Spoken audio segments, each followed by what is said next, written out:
अगर आप भी चाहते हैं कि एसएस फिल्म्स मोतिहारी के ऑडियो वीडियो सबसे पहले आप तक पहुंचे, तो इस चैनल को सब्सक्राइब करें और साथ ही बेल आइकन को दबाना ना भूलें। Presented by SS Films Motihari.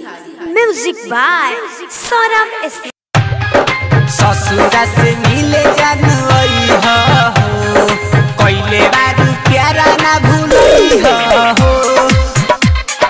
ससुरा से मिले जानवई हो,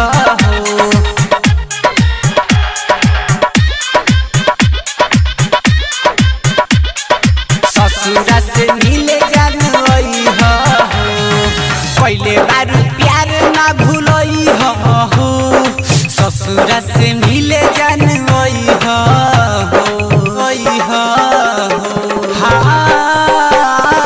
कोइले बारू प्यार ना भूलई हो।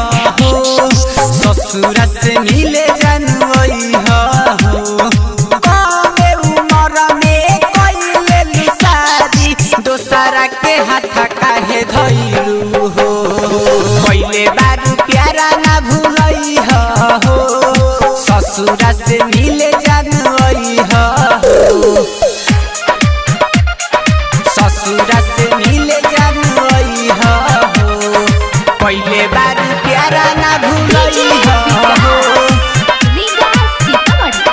ससुरा से मिले जानवई हो, अभी ना भोरा रानी बहरता बतिया, भेट पहिले रहू तू पहिले के रतिया। अभी ना भोरा रानी बहरता बतिया, भेट पहिले रहू तू पहिले के रतिया। हमारो ना दिलावा दुखई हो, हमारो ना दिलावा दुखई हो। ससुरा से मिले जानवई हो, पहिले बारू प्यार ना भूलई हो। ससुरा से मिले जानवई हो,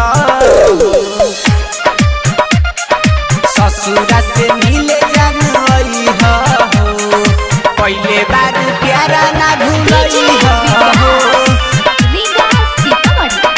ससुरा से मिले जानवई हो, कमलेश जीते सवर से प्यारा तू ही कइलू, चाई डरऊ मलेश के रानी तू रोइलू।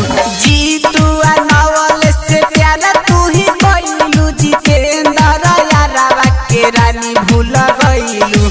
हमके ना यही से भूलई हो, हमके ना यही से भूलई हो।